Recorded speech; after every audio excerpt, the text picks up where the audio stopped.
Welcome to the Inside EcoDevo podcast, where we highlight economic development happening in the state of Missouri. I'm your host, Eric Thurman, with the Missouri Department of Economic Development. On this episode, we're speaking with members of our DED working teams for the Missouri Comprehensive Economic Development Strategy, also known as CEDS. We have two guests sitting here at the table who are going to go through community and business, and I'm going to let them introduce themselves. To my left is Kim Froemsdorf. I'm the Division Director for the Federal Initiatives team here at DED, and I'm leading the Community Infrastructure Working Group. Welcome aboard, Kim. And across from the table for me is Lori Becklenberg. I'm Division Director for Regional Engagement, and I am the team lead for the Business Development Working Team.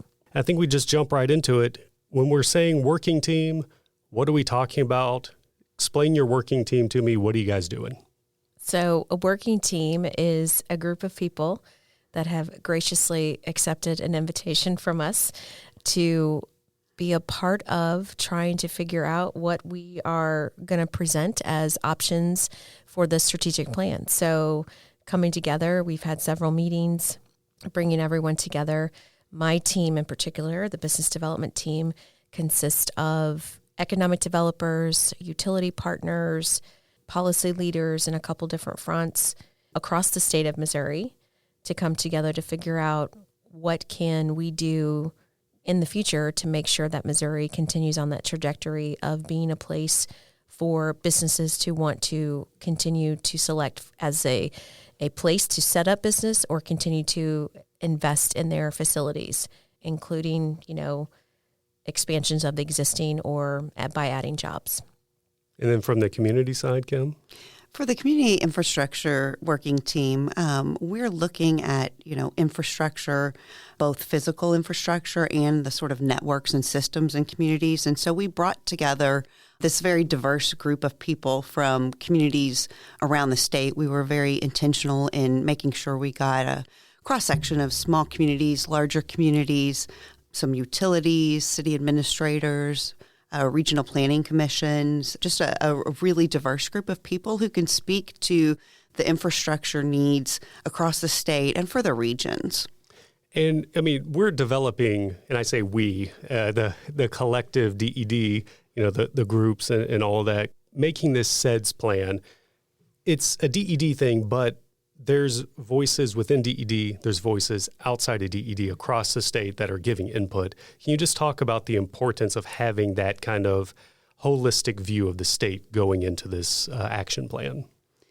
Yeah, I think the people in the different regions of the state, the people that are actually out there in the communities working, they're the people that have the best perspective and know the most about their communities and what they really need. And then as DED, we can look at the big picture and see where there are commonalities, where there are differences, and where we may need to make certain strategies that prioritize certain areas of the state and different topics that are focused in other areas. But getting those voices from the folks out in the communities is absolutely critical. Yeah, I would agree. And Kim hit the nail on the head when she said diverse, especially for communities across the state. It's so diverse. So you can't, it's not all things, fit everyone. And so by having the input from everyone else, you're making sure that you are not only focused on one piece that's going to help one section of either the business community or the actual community themselves or the job seekers out there, like our talent workforce that we have. And you're not going to hit on just one of those, that you're really encompassing everyone and making sure that everyone has a voice. And we're addressing a lot of the issues and how we should be moving Missouri forward. And with all of that diversity, as we're pointing out here, anything coming out of those discussions, I'm sure it's a lot that's coming in. Anything that you can share, anything that, is cross-pollinating across groups. I know you guys had the big first collective working team where everyone was together. What was kind of coming out of all the discussions?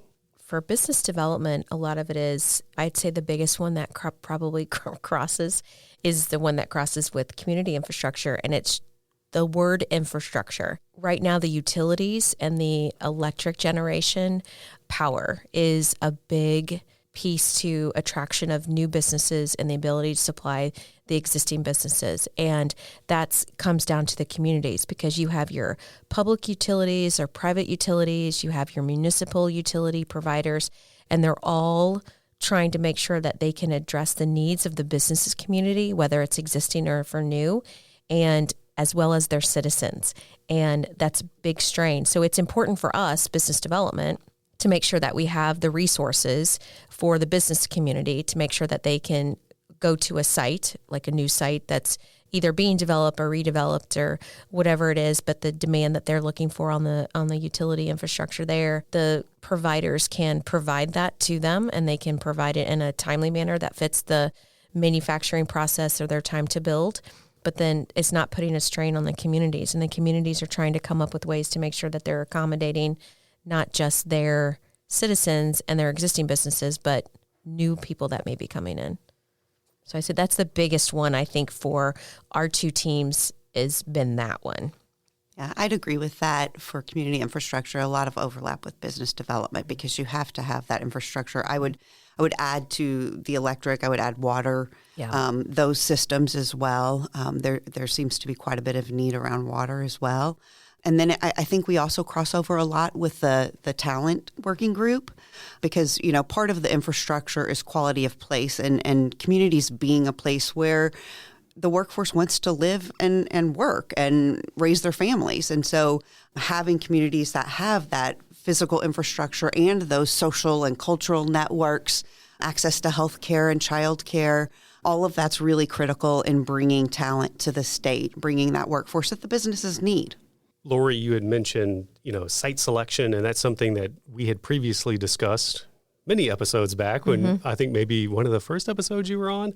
So that's kind of like an ongoing kind of thing that we're dealing with. Anything new that you heard, or either one of you heard, that you're like, well, that's interesting, we've not really discussed that or explored that?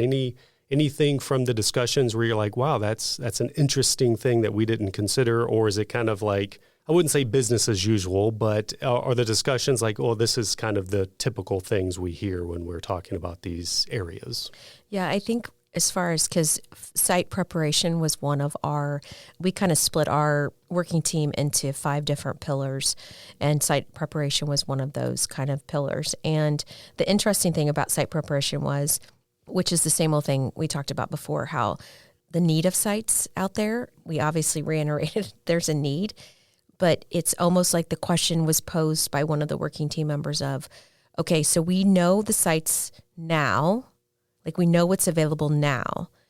What are we doing, and how are we identifying the next set of sites down the road? And can we prepare to be marketing those sites or preparing those sites down the road and putting the infrastructure in now, so when they're ready, they can be the next site? And you're looking at, this is a long-term development of trying to identify sites, and it's sites that could be, as communities grow, their populations and their boundaries grow, and as your existing sites are absorbed by the business community or whatever already, it's like, are we thinking forward and long-term of identifying that next generation or that next level of sites?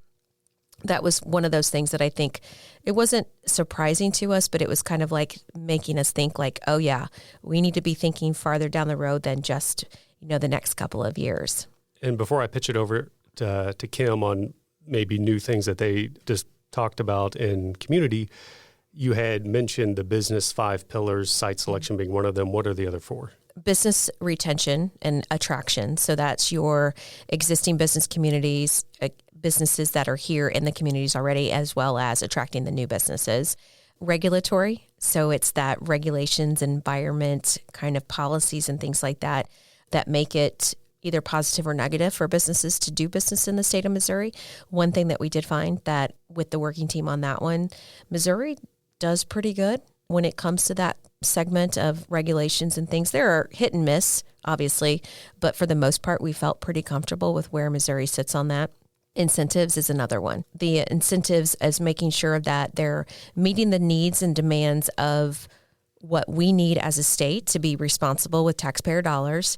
In addition, though, are we in the game because unfortunately, whether you like incentives or don't like incentives, they're out there and you have to have them in order to attract and help businesses to kind of offset.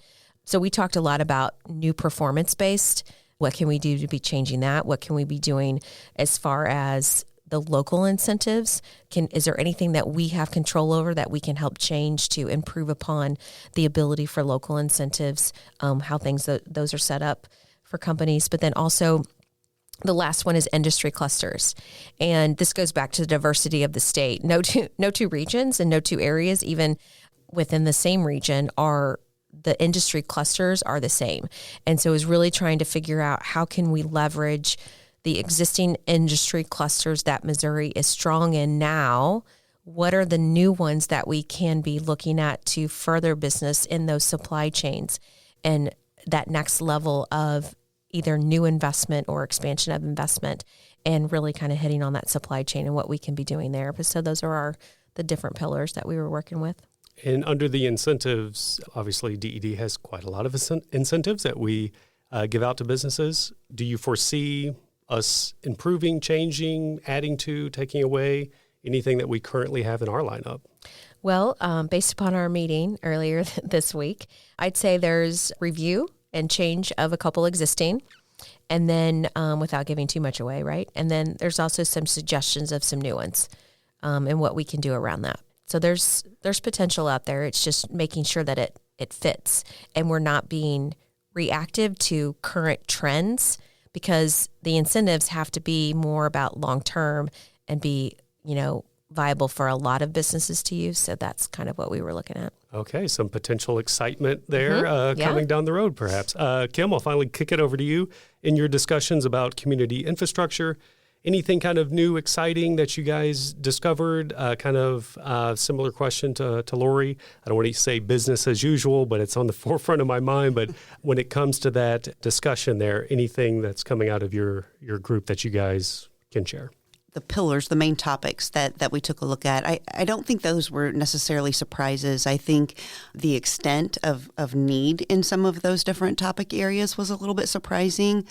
Some of the research that we were able to provide to the group and some of our team members shared with us as well. There's just a lot of data. I think just, again, recognizing the extent of the need was surprising. And then too, despite all of the regions having diverse economies, I think it was a little bit surprising that it's still those main areas main barriers that all of the communities are facing: access to funding and local capacity, housing and childcare, those kinds of things. Those are things that across the state, everybody is trying to adapt to and improve upon. And similar to what I asked Lori, under the community umbrella, there's quite a lot of programs that DED has. Any kind of changes you foresee there, adding, subtracting, enhancing, anything discussion-wise? Yeah, I think it's a lot like Lori said. This is an opportunity for us to review our existing toolkit, right?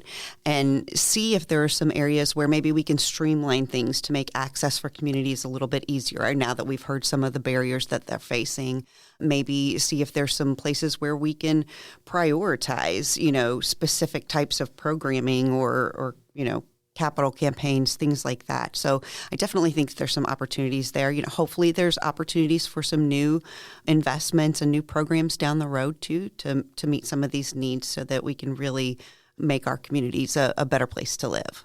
So we've been kind of talking a little bit about, challenges in each of your guys' group, things that you guys want to address and all that. But what about strengths? We're strong in areas too. Anything in business or community-wise that Missouri is strong in that we want to make sure that we capitalize on? That's why when it came to the regulations and policies and the regulatory environment a little bit, it's going to be specific to probably particular industry and what's going on in a manufacturing operation or something like that for some of the regulations. But for the most part, that's where I think that we all were in our discussions with the working team. It was just interesting that there weren't a lot of complaining about the business climate in Missouri. Like Missouri's done a lot in the last few years to make sure that the business climate is there, right? And so we're always ranked in the top for the tax foundation for business taxes and corporate income taxes and things like that. So that's good. When the businesses are looking, that's always a good spot. And so that's nice that we got reaffirmed that maybe we feel like we're pretty comfortable in that. We just need to work on some of this other stuff. The businesses that are here in Missouri already, it's a strength of who's here, and let's utilize who's here to continue to grow. And that's where the industry clusters come into play of we're really good in some industries. Obviously, the study that we did on the industry clusters was helpful. We focused on just a handful of the many that Missouri has strengths in, but I think just focusing on some of that and continuing to dig down a little bit deeper. But our diversity is a strength of ours for sure. And from the community side, Kim? I think at DED, we already have some existing tools that the communities really value, and we're doing a good job of trying to continually reach out to the communities to see if their needs are changing and kind of update those programs as we're able to. As far as strengths in the communities, I mean, again, it's a very diverse across the state, and there are certainly communities that are, piloting out new transportation programs, or they've implemented housing programs to help increase affordable housing, workforce housing, all of those kinds of things. So I think there's definitely a lot of strengths and things that we can build on just by having these meaningful conversations. We can see what the other communities are doing, what things are working well, and work as part of this CEDS project to adapt those things that are working in other communities. How do you guys foresee that the work going on in your team contributing to the development of CEDS? I know it's all kind of happening all at once. There's, where they're formulating the plan alongside getting all the other information. But the information you guys are gathering, how is that going to play into the structure of our CEDS plan? They're laying the foundation for what we do, right? I think it's generating the thoughts and the options of how we move forward to address some of these issues. And it's kind of opening that door of here are these options that we think are important to address these issues, and kind of saying, okay, here's how we're suggesting some of this to happen. And so then it's leading that next step of going, okay, and kind of really digging into the analyzing of okay, we can do this, and just going through and say, we can maybe only focus on so many. There are 4 working teams, and there's only so many strategic options that you can focus on at one time. But I think it's a matter of really understanding what partners across the state or stakeholders, however you want to call them, can also have a part into playing to make this successful.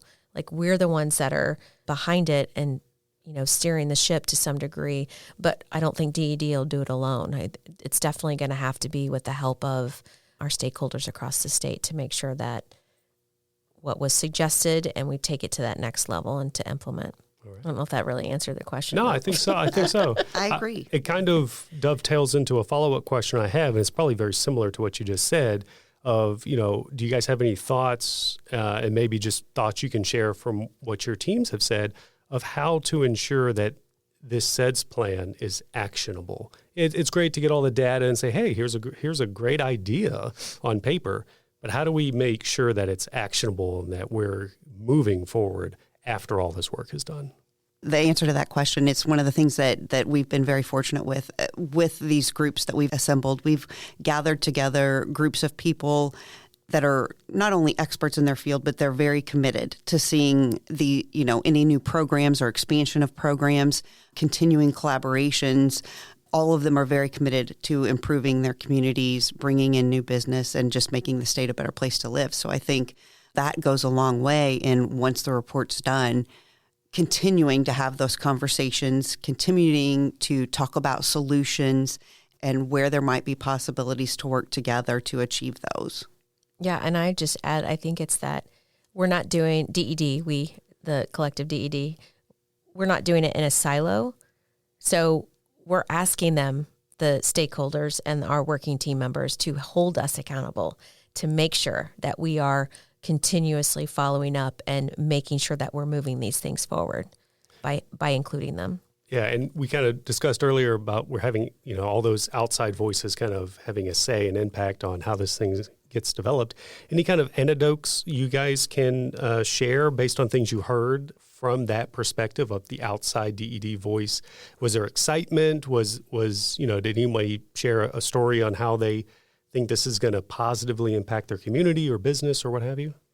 At least from the people that were on the business development working team, everyone was definitely committed and wanted to contribute and want to make it successful because it just helps everyone across the state, right? So it's a matter of everyone was very engaged and tried to participate as much as possible with their schedules and stuff. That's another thing, like all of these folks that we've asked to do this have very busy schedules. So getting time, it was a big commitment for them to do. And that's where I think it's just they're behind it. And so that by them showing up shows a lot of the enthusiasm and the want from their side of things for their perspective to make sure that it's successful. But yeah, lots of excitement around being involved and very, very much appreciated the opportunity to be able to voice their thoughts. Yeah, I guess we're giving them buy-in, right? I mean, this can have the potential to positively impact a lot of different areas across the state, and we're getting the voice from the people who are going to be impacted by it. So they have direct buy-in. So I guess, it kind of gives them that fuel to put in the effort. Kim, did you have anything to add? No, I think you and Lori covered it. I mean, really just people want to know that the needs in their community are being heard and that we're paying attention and working to address those things. And that's what we're doing here. And everybody's looking at a lot of the same challenges. So this is really a good opportunity. Everybody was excited. I mean, like you said, we just had this first group meeting where everybody came together and, we had people coming in from 4 and 5 hours away for the day, right, to participate in this. So I think everybody's looking forward to seeing what comes out of it and how we can continue to implement after the report's out there and recommendations are out. What has it been like just in general being on your team? Anything that you found inspiring? Anything you've enjoyed? What's it been like through the process? Speaking for myself, I've really enjoyed being able to hear different ideas and creative solutions and suggestions from all of these different perspectives, right? And I think, everybody's so excited and so committed. I think that's, something that's very important to me is passion for community development and all of the people, all of the experts that we brought in are really committed and passionate as well. And I think that's super exciting for us moving forward. That's a great word, passion. I think that's a lot of the team members coming in. I know most everybody on my working team and known them for a while. It's that inspiring to sit and listen to their ideas and their thoughts. And it's kind of like, gosh, I'm sure I'm not, was it a couple times I questioned, I'm like, I don't think I'm the smartest person to be leading this team, but it's because the ideas that they're coming out of what they're talking through and everything and the camaraderie, it's just a lot of fun getting together with the team. Everybody gets along well and stuff. And it was just a good environment to be in. So you guys have met several times. The whole collective group has met once. Where are you guys at now? What's coming up next for you guys? We started out by identifying what our major pillars were going to be and talking through needs and strengths and potential solutions. So now we're working at really clarifying what we want to recommend as far as solutions go, what makes sense for the Department of Economic Development and the different regions across the state. We're also taking a look at where we have crossover, things that are really going to impact the other working teams so that they can continue to pursue, kind of set them up for success in the different incentive programs and bringing in talent and things like that. So, yeah, I have to agree. I think it's just making sure that we're working toward the goal, especially the crossover things and how that affects the other. Kim's group, really, the community infrastructure really hits everything because it's at the heart of, right? It's the community, and then the talent is making sure the people and we're doing things, and then you've got the businesses and then the innovation of making sure we're continually building upon new things. So Yeah, I saw the kind of call out topic list for community. No pressure, Kim. There's quite a lot there. I mean, I don't want to say we're the most important working team, but Yeah.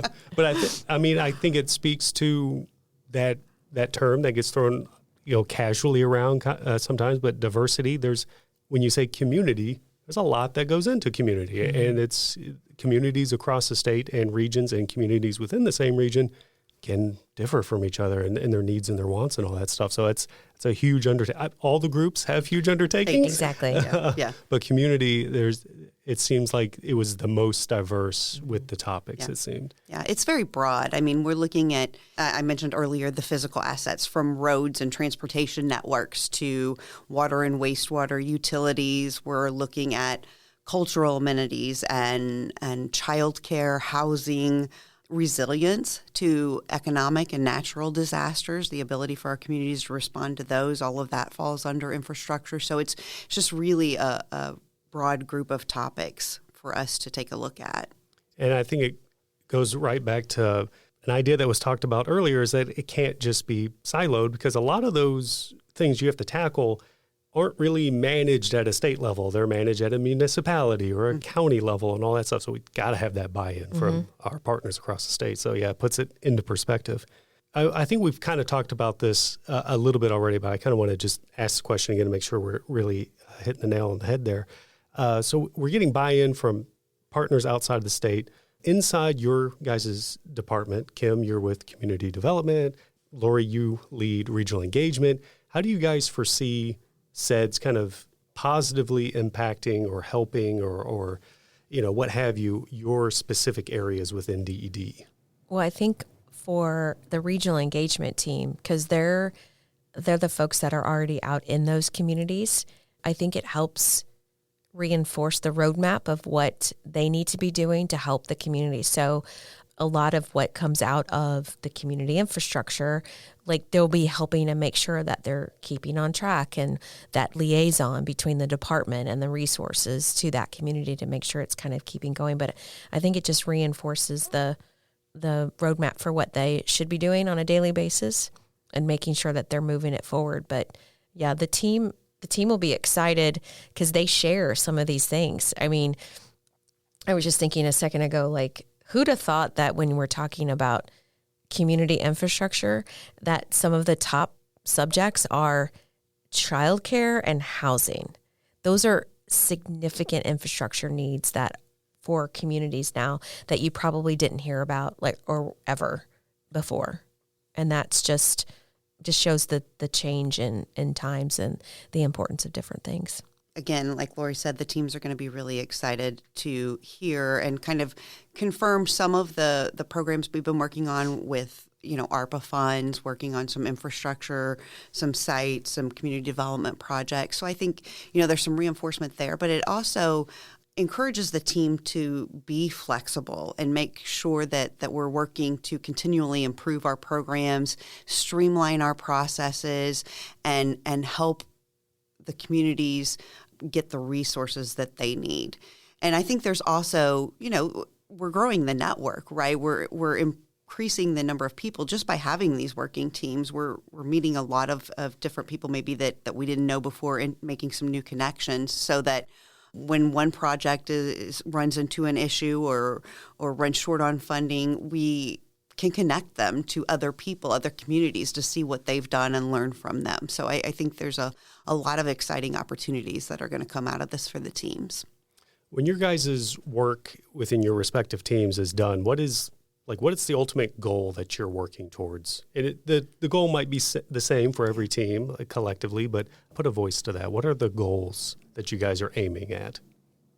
That's a big question. And honestly, I don't know that continuing to collaborate and work together is one of the biggest things, and I don't think that ever ends, right? But as far as creating this CEDS report, I think we all really want, our primary goal, what we all really want is to come up with some recommendations that can be really impactful for the communities and making them better places to live, helping all of the people in the communities prosper and have access to all of those things that they need to be successful. Yeah, I highly agree with that. It's not a plan that's going to sit on the shelf, and success is probably defined. Everybody will define it differently, but like Kim said, just making sure that we're moving forward and implementing the plan.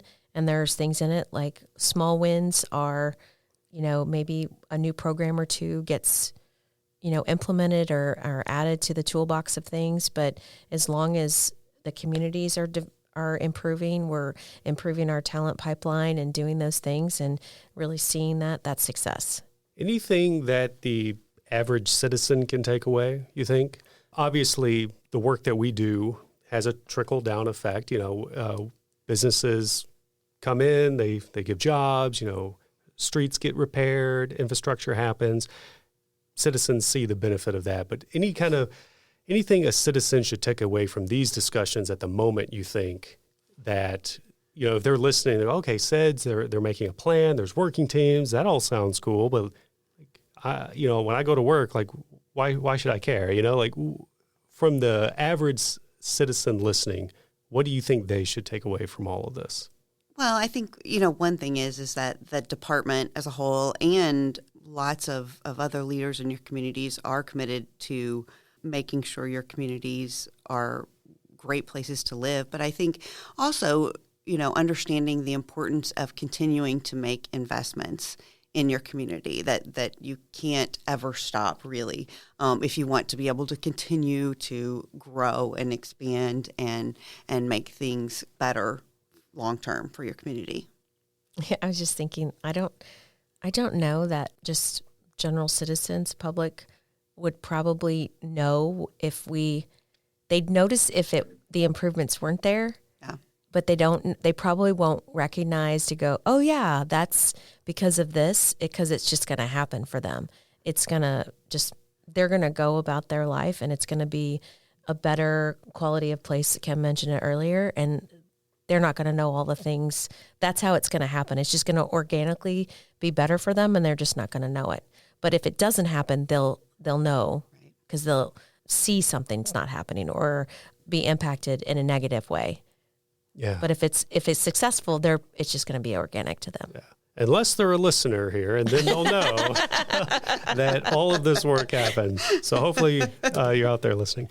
So when the work of your working team is done, it sounds like it's never fully done, but like in the context of the CEDS development and getting the report done or whatever it is that's officially handed over at the end, what then? After that moment, what's next? And that might be a difficult question to answer at this moment because there's a lot of work still to be done. And I guess at this point, it's hard to know, but implementation, what do you foresee that looking like? Is it like, do we have like a manual that we're like, step one, fill out a form? I wish, Eric, we had a manual and a checklist of going, do this first, do that.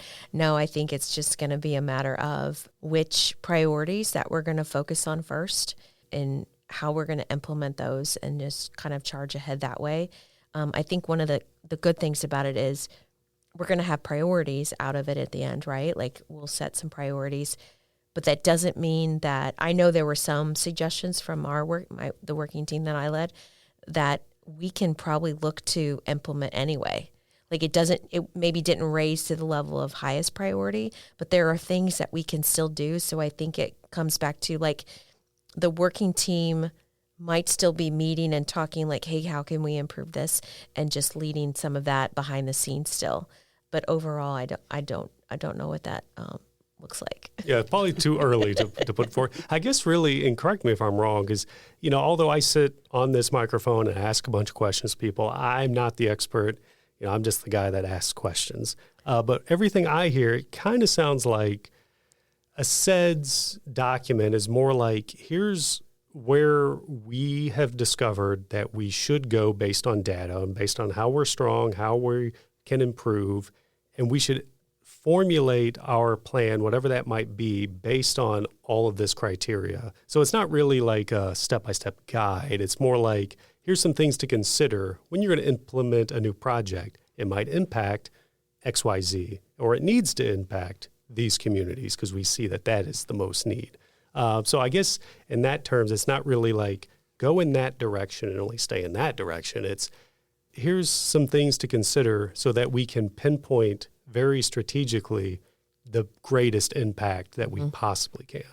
I would say that's a good way of wrapping it up. Like it's pinpointing how can we make the most impact to the most people or communities or businesses or whatever, the most impact that can be made, but also doing it for the betterment and making sure that we're not falling behind.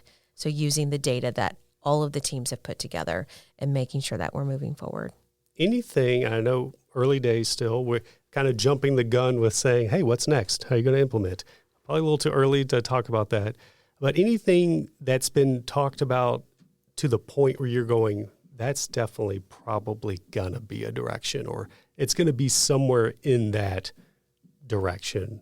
I'm being vague because I don't really know how to ask the question of like anything early on. You're like, I don't know what this is going to be, but I'm pretty sure that's going to be in the strategy or the direction or what have you. I would say and the utility infrastructure, like that is one of them that I can say we have to find a way of doing that. But that's because we need to stay competitive as a whole and provide services to everyone in the state of Missouri, whether it's businesses or citizens, right? And that is an issue that we have to address. So that one, somehow, I hope at least that'll be one of the top ones. But at least for the business development working team. I don't want to speak on behalf of the community development or the talent or innovation, because there's going to be probably a higher priority for each one of those that is just as important. And that's what I meant by the question, within your team. Yeah. So Kim, I'll pass it off to you. Well, I think that's one thing that we share with Lori's team is that those utility type investments that rose to the top for the community infrastructure working group. Also, another really big one was the child care. That's something that communities across the state are seeing an immense need to come up with solutions around so that people are able to work and that it's affordable. And there's a lot of quality there as well. I'll just open up the floor to both of you guys. Anything that you think listeners might want to know regarding working teams or CEDS that we didn't talk about that they might want to know more about? We've talked about a lot. Yeah. I say if you have an interest in it, stay tuned, reach out. If you've got some suggestions, we've got, I think on the website, we've got information out there. Look into it, reach out if you have questions or suggestions and things like that. Like, don't hesitate just because you're not part of the working team. And while we've hit a point of identifying and kind of, selecting some and moving forward, doesn't mean that we still aren't taking input, right? Like that's the biggest thing is by all means share because somebody might have an idea out there that we haven't thought about yet. Yeah, I would echo that. And also, talk to the people in your area, in your community, different people that are part of these working teams or groups that advocate for some of these things too, because we will have some recommendations and we'll know things that we need to prioritize where we're investing and putting programs, but it's not a one size fits all. So there may be some small things that you can do within your community. So have some of these conversations and see where you might be able to work to improve some of these things. Yeah, and if you are listening and you want more information, know who's on which team. If you go to ded.mo.gov/CEDS, that's CEDS, there's all kinds of information there. We're filling that out, so there'll be more coming. So if you're interested in seeing more, definitely go to that URL. Guys, thank you so much for sitting down and giving us all this great information. And listeners, stay tuned for more stuff on CEDS. Thank you for listening to this episode of Inside Eco Devo. We have great episodes coming your way every 2 weeks, so be sure to subscribe. Also, we want to hear from you, our listeners. Tell us what economic development topics you want to hear more about. This helps us fulfill our motto of helping Missourians prosper by bringing content to our listeners that they want to hear. Leave a comment on an episode or send an email to ded.communications@ded.mo.gov and stay tuned for more Inside Eco Devo.